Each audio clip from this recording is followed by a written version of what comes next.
Hi guys, welcome to another GCSE maths video, and this is part 2 of solving quadratics, which was week 5. Just have a look. Yeah, so week 5 quadratics, these are the notes, and obviously you can get these notes from my Google Classroom if you're part of my class, or if you're not part of my class, you can download it from the link in the description below. And if you haven't seen part 1, then I'd recommend watching that because I go through all this stuff. So I recommend watching that first if you haven't done so already. We got up to the extension questions, which was it's a mixture of Edexcel and AQA style exam style questions. So let's have a go over these. And of course, if you haven't tried these already, again, maybe just pause the video and unpause it when you're ready. But I'm going to go through them right now. So, extension question 1. Factorize fully 2x squared minus 4xy. So, again, you should always ask yourself, is this going to be single brackets or double brackets? And in this case, definitely just single brackets. I think if it was 3 terms, then that would probably give you a clue that it's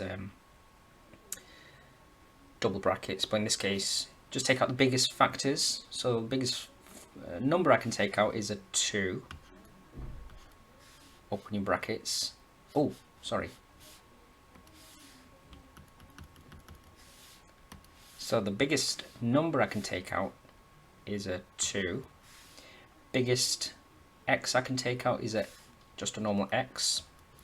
And I can't take anything else out because the first term doesn't have a y. So that's it. Open brackets. What you're left with, just 1x there for the first term, and minus 2y. Yeah, you close your brackets, and that's your final answer. If you were to expand this, you should get the original. Yeah, which we do. Let's move on. Factorize this. So this looks like this is going to be double brackets. Definitely this is a quadratic expression. You know, you've got 3 terms. One's a squared, one's a normal variable, and one's a number term. So you have to think of 2 numbers that multiply to give you 8, and at the same time add or subtract to give us minus 6. Okay, so definitely 4 and a 2. And because it's positive 8, they're both either going to be positive or both negative. In this case, they're both going to be negative because that's how I'm going to get my minus 6. So my answer is p minus 4, p minus 2. Yeah, you could have done the other way around, p minus 2 in the first one, p minus 4 in the second one. Makes no difference, it's the same thing. Next one, simplify this. So what they want you to do is, let's write out fully what this would be. So squared literally means multiply by itself. So x plus 2 times x plus 2 over x plus 2. And what you could do here is now just cancel one of these with one of these, and you're left with just x plus 2 on its own. So yeah, do look what it looks like. Do see what it looks like fully. You know, I mean, not expanding the brackets. I mean, just write out what does this actually mean? Squared. Squared literally means just multiply by itself. You know it's going to be double brackets. They want you to do this. They want you to cancel them out like this. Yeah, you're just left with this brackets right here, x plus 2. Next one, factorize x squared minus 100. This looks like, it's going to be single brackets, but it's not. This is actually a topic that I haven't covered yet, but we'll do at a later date. This is actually difference of 2 squares. And it's going to be definitely going to be double brackets in this case. So if you can recognize you have a square number here, which is obviously that's x squared, and this is a square number, and you have a minus in between, then definitely it's going to be double brackets. You put the square root of x squared here and here, and the square root of 100 here and here. One's a plus and one's a minus. Yep, that's all it is. And if you were to expand this, you'll get the x squared, you'll get the minus 100 as well. You'll also get 10x minus 10x. They cancel each other out. So the 10x and with the minus 10x together, you know, they cancel each other out. They disappear. So you're left with just x squared minus 100. So yeah, definitely. I mean, I will cover this topic in future, but this is definitely difference of two squares. Definitely double brackets like this. Okay, well, let's move on. Factorize fully. Again, this looks like single brackets. Biggest number I can take out is a 6. Biggest y I can take out is just 1y. That leaves me with y plus 2. That's that done. Factorize this, definitely double brackets. You'll have a k here and a k here as well. That's the first step. So you need two numbers that multiply to give you plus 30, and at the same time give us plus 13. I think I've seen this question before. Was it in the previous one? So it's not 15 and 2. It's going to be 10 and 3 definitely. 10 and 3, both positive. So that's plus 10, and that's a plus 3 in there. And then it says solve that. Well, it's the same as part B, but it's just got an equal sign on the end. So we can use our answer from part B and stick it equal to 0 on the end. So either this is equal to 0, the first brackets, or second brackets is equal to 0. You're going to get two answers for this. So for the first one, you'll have to minus 10 to both sides. K is equal to minus 10. There's your first answer. Or you'll have to minus 3 to both sides for this one. K is equal to minus 3.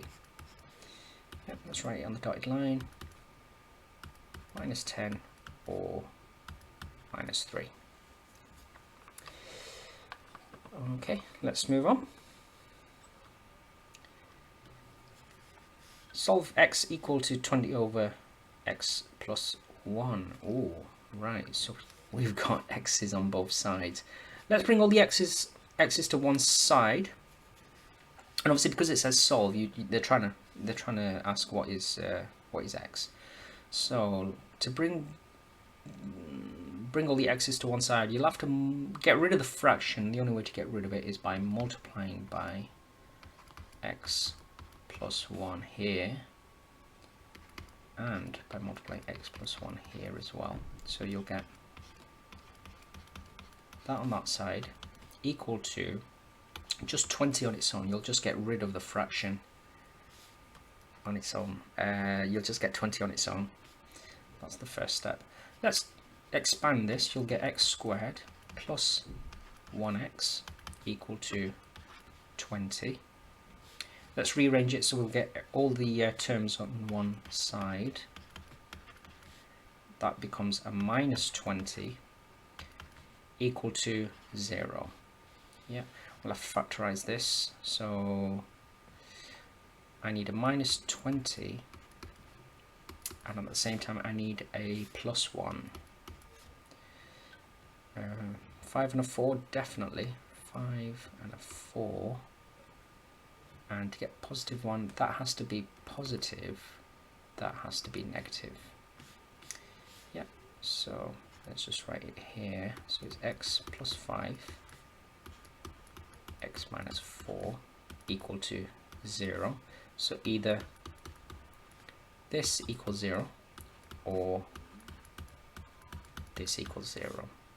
So my first answer is going to be -5. And my second answer is going to be +4.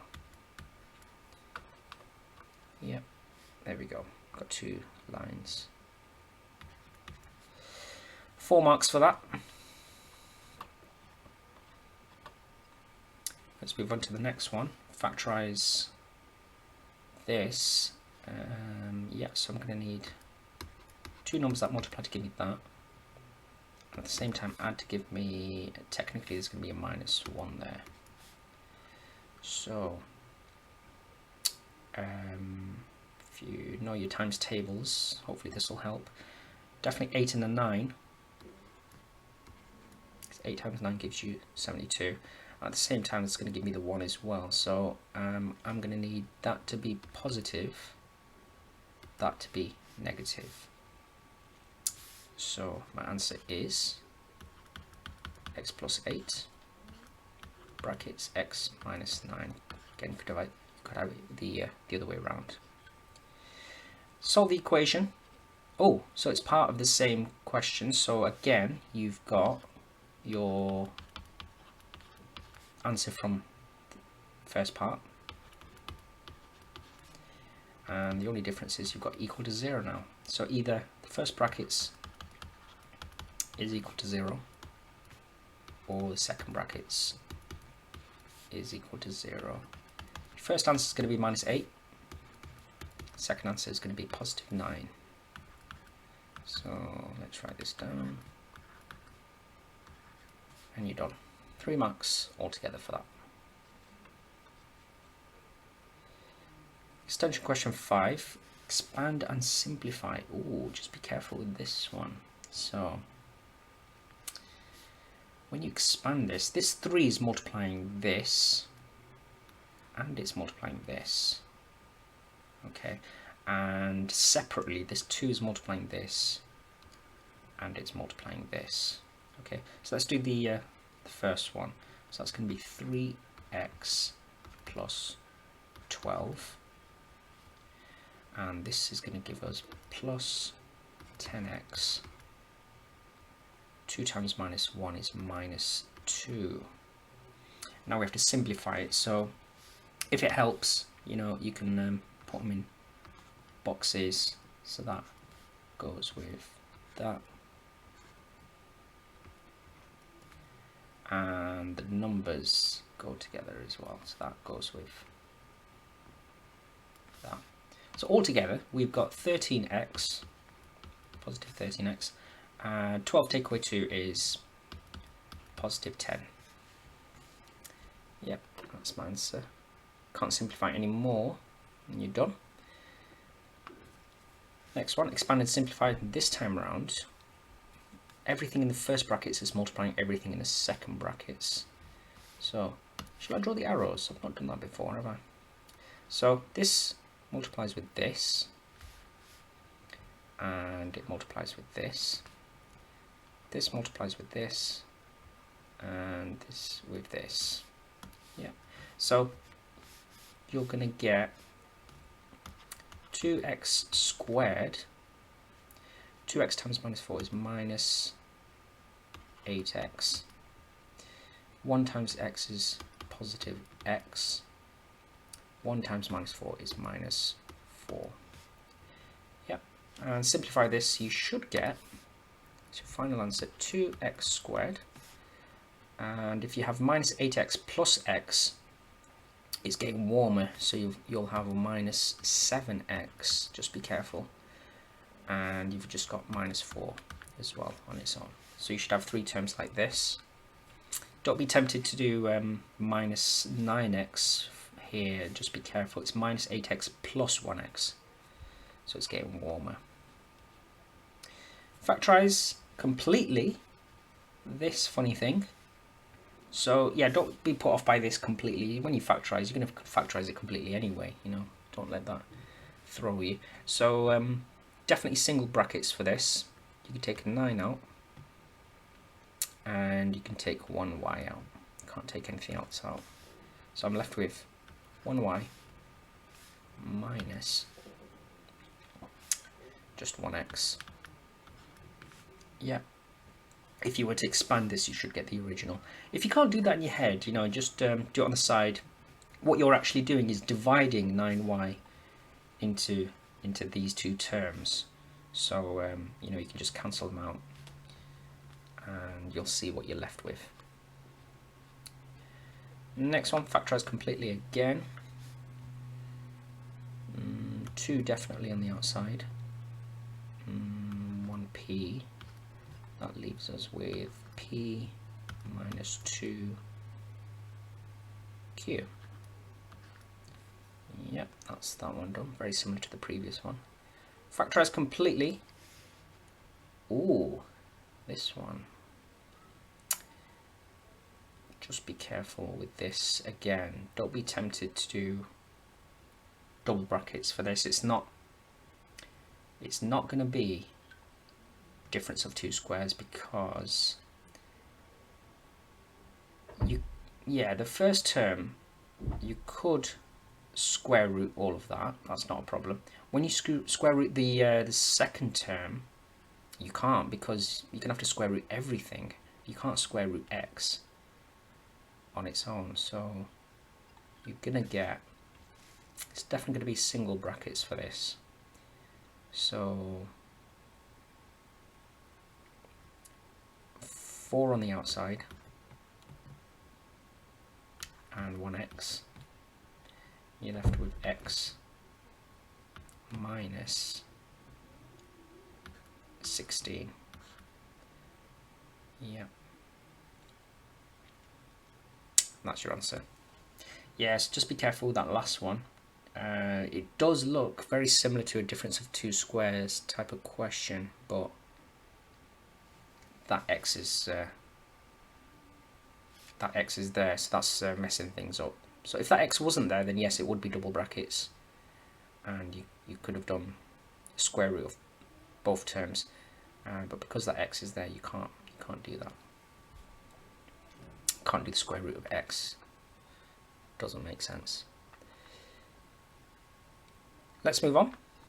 Last one. So factorize 3x squared plus 11x minus 20. 2 marks. And they only give you a little bit of space just to write your answer. So this is definitely taken from a AQA past paper. I can tell, definitely. As you can see, AQA looks like this with these funny little lines that they have. They've only given you a little bit of space. So if you do the AC method, technically you can do that, but if you've seen the AC method before, you know it's quite long, and you're going to need a bit more space for that. What they actually want you to do, and because it's only 2 marks, they want you to go straight into double brackets. So in fact, that's what I'm going to do. I'm just going to put my answer here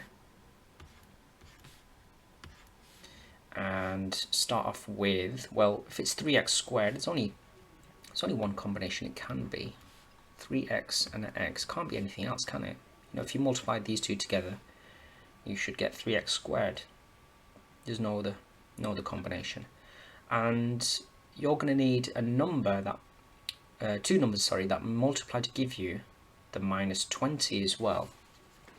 And at the same time, we're going to need a plus 11 as well, plus 11x. So 2 numbers that multiply to give you 20, or minus 20, let's use that here.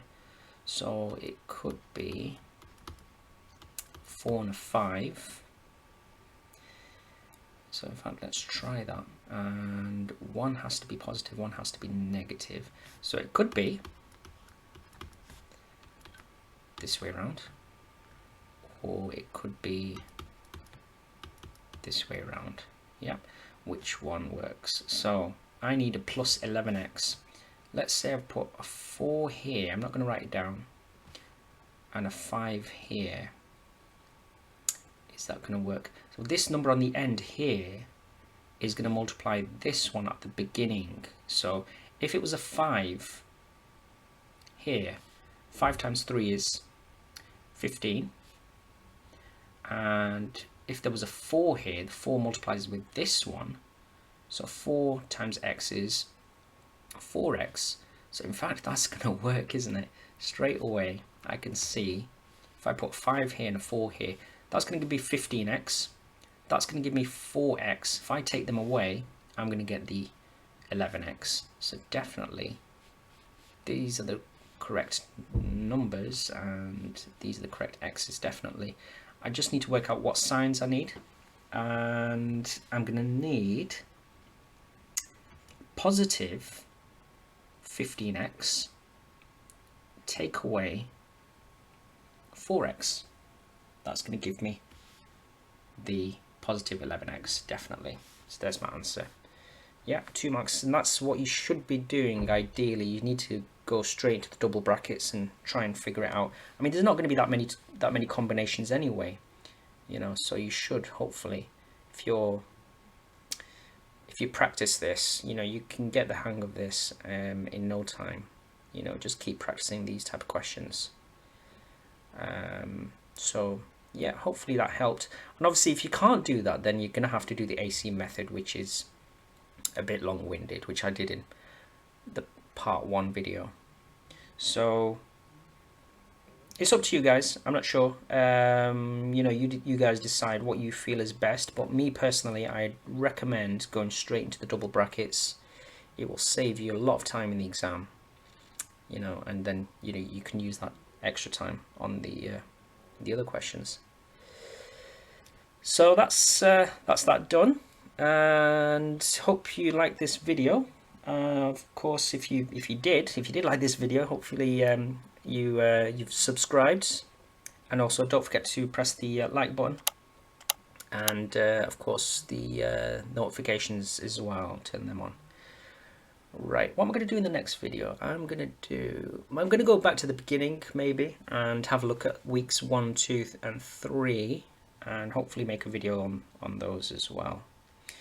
Yeah, I shall see you in the next one. Thank you very much. Hope you enjoyed it.